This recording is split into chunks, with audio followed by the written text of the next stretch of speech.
Assalamualaikum warahmatullahi wabarakatuh. Dari salamnya sedang lesu nampaknya. Bersyukur kepada Allah dengan mengucapkan Alhamdulillahi Rabbil Alamin. Berselawat kepada Rasulullah dengan ucapan Allahumma salli ala Sayyidina Muhammad wa ala ali Sayyidina Muhammad.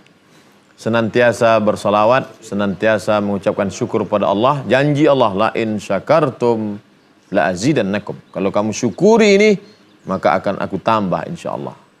Wala in kafartum, tapi kalau kamu kufur, tidak mau bersyukur, tidak pernah menunjukkan seolah-olah nikmat ini tak pernah ada. Inna azabi lasyadid, sesungguhnya azabku amat sangat menyakitkan. Sebelum kita lanjutkan menjelaskan ayat-ayat dari kitab suci Al-Quran, mungkin ada yang ingin ditanyakan adik-adik jamaah sekalian. Baik. Bismillahirrahmanirrahim. Assalamualaikum warahmatullahi wabarakatuh. Waalaikumsalam. Ustaz, di dalam Islam sangat dianjurkan, bahkan diperintahkan untuk menjaga silaturahim. Yang berarti bukan hanya kepada keluarga saja, tapi kepada teman dan rekan-rekan di luar keluarga. Ya. Seperti itu Ustaz. Seperti halnya Rasulullah juga mempunyai banyak sahabat yang mendampingi beliau. Nah, bagaimana kita sebagai muslim memaknai arti sahabat ini sendiri, Ustaz? Terima kasih. Assalamualaikum warahmatullahi wabarakatuh. Waalaikumsalam warahmatullahi wabarakatuh. Seorang laki-laki menikah dengan seorang perempuan. Betul? Lalu kemudian dari perempuan ini punya satu rahim. Lahirlah anak 3 orang. Anak pertama, anak kedua, anak ketiga. Lalu kemudian anak yang pertama punya anak 2 orang. Cucu 1, cucu 2. Lalu kemudian lahir lagi. Cucu 3, cucu 4. Kemudian dari anak yang ketiga, cucu 5, cucu 6. Maka hubungan antara cucu-cucu ini disebut dengan silaturahim. Silatu menyambungkan, menghubungkan, mengaitkan, mengikatkan, memeratkan. Rahim, karena asal mereka dulu satu rahim. Setelah itu berpisah banyak sekali. Rahim. Akhirnya menjadi, maka menyatukan kembali disebut dengan silaturahim. Sedangkan saya dengan tetangga saya, dengan kawan sekolah, dengan teman di kampus, itu bukan silaturahim. Karena kami tidak pernah punya satu rahim. Maka hubungan kita disebut dengan, yang tidak punya hubungan seperti ini, disebut dengan ukhuwah Islamiyah. Antar sesama muslim disebut dengan ukhuwah Islamiyah. Tetangga saya non muslim Pak Ustadz. Manusia, iya. Maka disebut dengan ukhuwah insaniyah. Karena sama-sama manusia. Ini hanya istilah saja, tapi perlu diluruskan. Karena sebagian orang sekarang sudah mencampur adukkan. Marilah kita pererat silaturahim nasional. Ada kerancuan dalam istilah. Tapi substansi maknanya sama. Menyatukan kembali sesuatu yang mungkin pernah tercerai-berai dan terpecah belah. Intinya persatuan dan kesatuan umat ataupun manusia. Oleh sebab itu maka dalam Islam amat sangat diajarkan luar biasa. Adapun bahwa ini saudara, ini teman. Ini kan saudara, ini teman. Tapi dalam beberapa ayat, dalam hadis Nabi justru tidak disebut temanmu, tapi disebut dengan saudaramu. La yu'minu ahadukum, kamu tidak beriman hatta yuhibba li akhihi. Kamu tidak disebut mukmin, kamu belum beriman. Kamu tidak disebut mukminah, tidak disebut beriman sampai kamu sayang kepada akhi. Akhi itu artinya teman apa saudara? Saudara. Dia bukan saudara saya Pak Ustadz. Bapaknya lain, ibunya lain. Saudaramu dalam la ilaha illallah Muhammadur Rasulullah. Terkait dengan ini, maka Allah berfirman dalam Al-Quran, dalam surah Ali Imran. Al-Keluarga. Imran, keluarga Imran. 103. Surah yang ketiga. Al-Fatihah, Al-Baqarah, Al-Imran. A'udzubillahi minasyaitonir rajim. Jangan lupa, dimanapun, kapanpun, mohon perlindungan Allah. Fa idza qara'tal Qur'an, kalau kau baca Quran, fasta'idz billah, mohon perlindungan Allah dari godaan syaitan. Apa kata Allah? Wa'tasimu bihablillah jami'an. Wa'tasimu, berpegang teguhlah kamu. Orang kalau datang banjir bandang, angin puting beliung, maka dia berpegang dengan apa? Tali yang kuat. Berpegang dengan tali sabut kelapa lapuk. Berpegang dengan tali kulit kayu putus. Ada tali yang tidak akan putus. Apa dia? Bihablillah. Tali Allah. Rumah sana, rumah sini, rumah situ. Tapi ada satu rumah yang dimuliakan, maka dinisbatkan rumah itu dengan Allah. Maka disebut dengan Baitullah. Hamba, budak sahaya, hina, rendah, tidak ada apa-apanya. Tapi ketika hamba itu dimuliakan, dinisbatkan kepada Allah, disebut dengan Abdullah. Begitu juga dengan ini. Tali disebut dengan Hablullah. Hablillah, berpegang teguh dengan tali Allah. Apa itu? Islam. Isi Islam itu apa? Quran. Penjelasannya apa? Sunnah.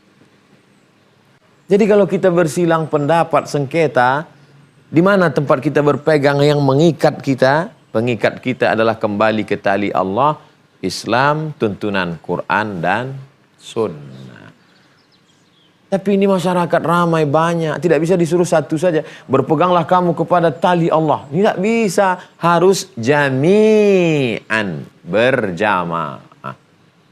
Alaikum bil jamaah, hendaklah kamu berjamaah. Iyyakum wal furqah, janganlah berpecah belah. Karena dalam jamaah ada rahmah. Allah akan menurunkan pertolongan. Yadullah ma'al jamaah. Apa kelanjutannya? Kita akan lanjutkan setelah yang berikut ini. Allah memberikan 4 step langkah untuk menyatukan manusia dengan berbagai macam warna rambut, kulit, isi kepala, dan bahasa. Pertama, wa'tasimu, berpegang teguh. Berpegangnya kemana? Bihablillah, Islam. Isinya Quran, Sunnah. Ketiga, jami'an. Jangan sendiri-sendiri, jangan one man show. Harus berjamaah. Apalagi langkah yang keempat. Wala tafarraqu. Sebenarnya 3 ini saja sudah cukup. Tidak usah banyak-banyak. Berpegang teguh, pengikatnya tali Allah, berjamaah. Tapi kenapa? Karena setelah jamaah muncul hasad, muncul dengki, muncul munafik, muncul ghibah, muncul, maka ditekankan penekanan. Wala tafarraqu, jangan berpecah belah. Untuk mengembalikan memori orang tentang masa lalu. Ada orang setelah kaya angkuh sombong. Lalu orang yang mengenal dia lama akan menyampaikan, orang kaya yang angkuh dan sombong, tidak lagi kenal fakir miskin, orang susah. Dulu kamu ketika pertama kali datang kamu juga susah. Karena banyak orang yang lupa. Halakam ru'un lam ya'rif qadrahu, celaka orang yang tidak tahu siapa jati dirinya. Maka orang mesti diingatkan tentang masa lalunya. Maka dalam Al-Quran banyak sekali mengingatkan tentang hai manusia yang sombong, yang angkuh dan tidak peduli lagi. Ingatlah. Alam yakun nutfatam mim maniyyin yumna. Bukankah kamu diciptakan, maaf, dari air yang hina? Untuk diingatkan lagi kembali tentang asal muasalnya. Akhrajakum min butuni ummahatikum la ta'lamuna syai'a. Hai kamu yang punya kekuasaan, yang punya harta, yang cerdas, yang hebat, yang punya titel. Bukankah dulu kamu keluar dari perut rahim ibumu, kamu tidak tahu apa-apa? Itu salah satu metode Al-Quran untuk mengingatkan lagi memori. Hai orang yang sudah bersatu, sudah berpegang teguh dengan tali Allah, Islam, Quran, Sunnah, sudah berjamaah, sudah tidak berpecah belah, ingatkan tentang masa lalunya. Apa kata Allah? Wadhkuru ni'matallah. Wadhkuru, ingatlah. Apa yang mesti kami ingat? Ni'matallahi alaikum. Nikmat itu rumah, nikmat itu onta, nikmat itu kekuasaan. Ada nikmat. Apa nikmat yang perlu diingat? Wazkuru ni'matallahi alaikum iz kuntum. Ingat dulu nikmat Allah ketika kamu a'daan. Ingatlah dulu ketika kamu hobinya berperang. Ketika salah sedikit saja menetapkan sempadan batas tanah, perang. Nah, salah korma, perang. Wazkuru ni'matallahi alaikum iz kuntum a'daan. Fa'allafa. Lalu Allah tautkan, Allah satukan, Allah eratkan. Fa'allafa baina qulubikum. Allah satukan hati kamu. Fa'asbahtum bini'matihi ikhwana. Lalu dengan nikmat itu kamu menjadi ikhwana, bersaudara. Kenalkan, nama saya Abdul Somad. Nama kamu siapa? Ikhwana, bersaudara. Nikmat apa yang disuruh Allah ingat? Wazkuru, ada nikmat yang lebih besar daripada emas. Nikmat yang lebih besar daripada kekuasaan dan jabatan, harta. Nikmat yang besar itu bernama ikhwana, nikmat bersaudara. Emas akan hilang dengan perpecahan. Persaudaraan akan bisa mewujudkan emas. Ini yang pertama yang perlu diingat, wahai orang yang ingin bersaudara. Yang kedua, perlu diingat, wa kuntum ala syafa hufratim minan nar. Wa kuntum ala syafa hufratin. Dulu kamu pernah berada di tepi lubang neraka. Hufratim minan nar fa anqadhakum minha. Hampir saja kamu masuk neraka jahanam karena mempersekutukan Allah, karena minum khamar, karena berzina, karena makan riba, karena saling berperang. Sedikit lagi kalaulah tidak datang Muhammad sallallahu alaihi wasallam menunjukkan kamu mana hak, mana batil, mana bengkok, mana lurus, sudah lama kamu masuk ke dalam kerak neraka. Ini neraka jahanam, kamu sudah berada di syafa hufratin, di tepi bibir jurang neraka. Lalu Allah menyelamatkan kamu. Dua poin ini ingin mengingatkan manusia yang lupa, yang rakus, yang tamak. Kalau sudah disebut nikmat, duit. Kalau sudah disebut nikmat, rumah. Kalau sudah disebut nikmat, onta. Bukan itu nikmat. Itu bagian dari nikmat. Tapi nikmat yang besar adalah nikmat bersaudara. Nikmat yang besar adalah nikmat selamat dari neraka. Ambil kertas, gunting, sobek, bagikan ke anak-anak didik, teman, tetangga, jamaah pengajian, tulis. Harap Anda tulis dengan satu kata dalam waktu 5 detik. Setelah tulis, gulung, masukkan ke kotak. Ready? 1, 2, 3. Apakah nikmat itu? Coba nanti tes. Pasti semua akan mengatakan, apakah nikmat itu mobil kredit? Apakah nikmat itu HP baru? Apakah nikmat itu buka kertas satu-satu? Adakah dua jawaban ini di dalam? Boleh dites. Apakah nikmat itu ngutang? Nikmat menurut ayat ini adalah ketika punya saudara. Duduk sendiri sempit, duduk bersama lapang. Tidak masuk akal. Duduk sendiri kok sempit. Duduk bersama kok lapang. Ini terbalik Ustaz. Duduk bersama yang sempit, duduk sendiri yang lapang. Dia melihat zahir. Ada permasalahan, kau telan sendiri, sempit. Tapi ketika kau berbagi, lapang. Maka panggil saudaramu. Saudaraku, ada yang ingin ku bagi. Apa dia? Masalah. Masalah kita bagi bersama. Nikmat terbesar adalah bersaudara. Nikmat terbesar adalah ketika diselamatkan Allah dari neraka. Alhamdulillah, majelis kita adalah majelis saudara. Majelis kita adalah majelis yang menyelamatkan kita dari neraka. Maka hari ini kita sedang menebarkan, menjaga keutuhan nikmat insyaAllah. Amin. Rabbal alamin. Selesaikah sudah? Belum. Kita akan lanjutkan setelah yang satu ini.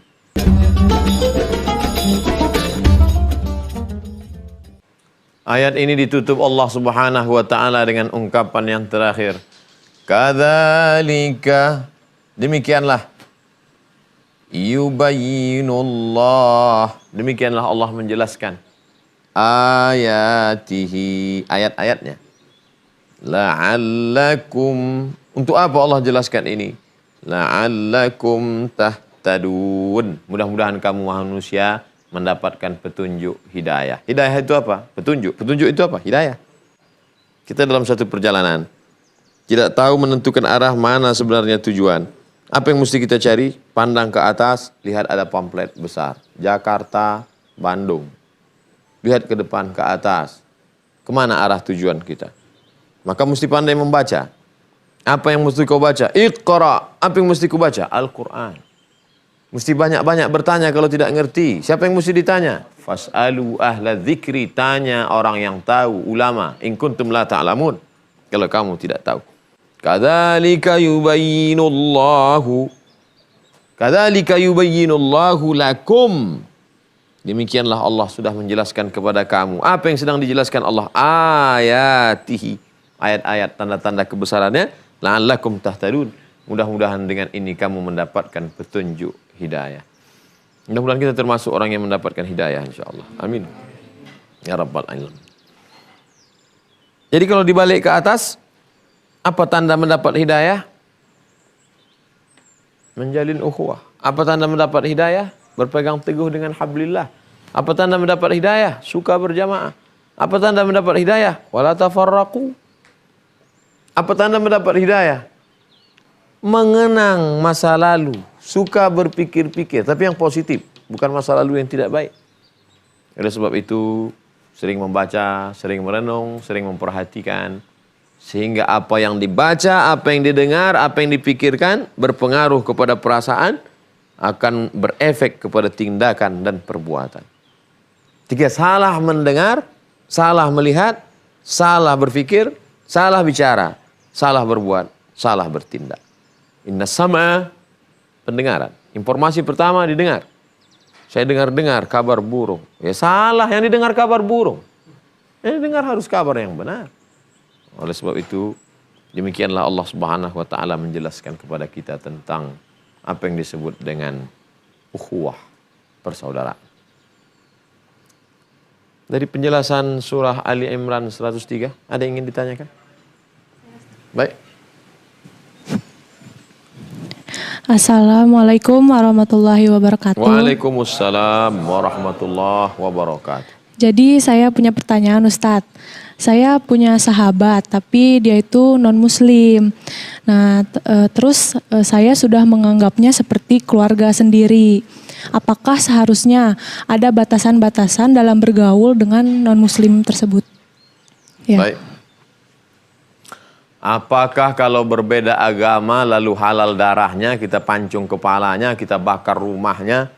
Kalau sudah berbeda agama berarti musuh, berbeda agama berarti setan, maka kembali kepada tuntunan Al-Quran. La yanhakumullahu 'anil ladzina lam yuqatilukum fid din wa lam yukhrijukum min diyarikum.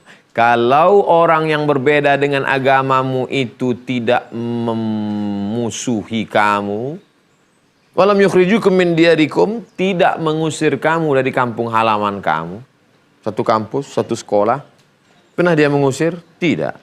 Pernah dia memerangi? Tidak. Bersahabat baik karena satu negara, satu bangsa? Ya. Maka balas perbuatan baiknya dengan dua. Antabarruhum, buat baiklah pada mereka. Wa tuqsitu ilaihim, bersikap adil. Berbuat baik banyak yang sanggup, tapi bersikap adil tak banyak yang mampu. Jangan musuhi, jangan tidak bersikap adil, zalim. Wala yajrimannakum syana'anu qaumin ala alla ta'dilu. Jangan hanya karena ada kebencian lalu membuat kamu tidak bersikap adil. I'dilu, bersikap adillah wa aqrabu littaqwa, karena adil mendekatkan diri kepada takwa. Lawan daripada kata adil, zalim. Ittaquz zulma, takutlah kamu pada perbuatan zalim, fa inna zulma, karena sesungguhnya kezaliman itu zulumatun yaumal qiyamah. Dia akan menjadi kegelapan pada hari kiamat. Oh, jadi teman saya yang tidak seagama tadi, dia tidak pernah mengusir saya, dia tidak pernah memerangi saya, boleh saya balas dengan dua, ya. Antabarruhum, buat baik, wa tuqsitu ilaihim, bersikap adil kepadanya. Boleh saya belikan dia lontong sayur? Boleh saya berikan dia makanan? Boleh. Mana dalilnya? Ketika datang Asma menemui Nabi Muhammad SAW, ya Rasulullah, ummi qadimat. Ibu saya non muslim, datang dari kota Makkah, 500 km perjalanannya sampai ke kota Al-Madinah Al-Munawwarah. Dia ingin ketemu dengan saya, tapi saya takut berjumpa dengan dia karena beda agama. Afasiluha. Boleh saya sambung hubungan silaturahim dengan dia? Apa kata Nabi? Apakah Nabi seperti yang dibayangkan orang barat mencabut pedang, ini pedang, bunuh ibumu, tusuk jantungnya, pancung kepalanya? Kata Nabi, siliha, sambung silaturahim dengan ibu. Afa'u'tiha, boleh aku berikan dia hadiah, baju, pakaian, makanan? I'tiha, beri dia makanan. Masalah interaksi sosial, no problem. Tapi kalau sudah terkait dengan masalah ritual akidah, masalah ibadah, maka jalur batasan jelas. Wala ana abidum ma'abattum wala antum abiduna ma'abud lakum dinukum. Masyarakat kita terbagi kepada dua. Satu yang amat sangat ekstrim kiri, semuanya boleh, silakan. Satu yang amat sangat ekstrim kanan, semuanya tidak boleh. Sedangkan kita disuruh, wa kadzalika ja'alnakum ummatan wasata. Kami jadikan kamu umat yang pertengahan, moderat. Tapi kadang orang menyikapi moderat ini beda-beda tipis dengan mudarat. Moderat adalah orang yang mampu mengambil jalan tengah, win-win solution. Saya tidak terlampau ekstrim keras ke kanan sehingga melihat mereka sebagai musuh, tapi tidak pula terlampau ekstrim kiri liberal sampai membenarkan semuanya. Ini harus dipahami dengan baik sehingga hubungan kita sebagai warga negara satu kebangsaan, kesepakatan sekelompok manusia di suatu tempat untuk mewujudkan kesejahteraan bersama sehingga menjadi sebuah negara. Inilah kita. Kesepakatan orang Islam, Hindu, Buddha, Kristen, Katolik, Konghucu untuk mencapai kesejahteraan bersama, jaga persatuan, jaga kesatuan. Tapi kalau sudah menyentuh masalah ritual, masalah ibadah, maka alhamdulillah saling memahami, saling menghormati. Ketika kita jaga batasan-batasan ini, insya Allah kita akan selamat seperti generasi kita sebelumnya. Tapi ketika kita mulai merusaknya, maka kerusakan yang akan diterima anak cucu kita jauh lebih besar. Allahumma alif baina qulubina, satukan hati kami. Kala alafta baina qulubi anbiya'ika wa awliya'ik, sebagaimana kau jadikan, kau satukan hati para nabi, rasul dan wali-walimu ya Allah. Allahumma wafiq, kuatkan. Allahumma alif, satukan. Allahumma jma'na, kumpulkan ma'al habibil mustafa fi jannatikal ula, bersama Nabi Muhammad sallallahu alaihi wasallam dalam surga Jannatul Firdaus. Barakallahu li wa lakum wa sallallahu ala sayyidina Muhammad walhamdulillahi rabbil alamin. Terima kasih segala perhatian, mohon maaf segala kekhilafan. Wassalamualaikum warahmatullahi wabarakatuh.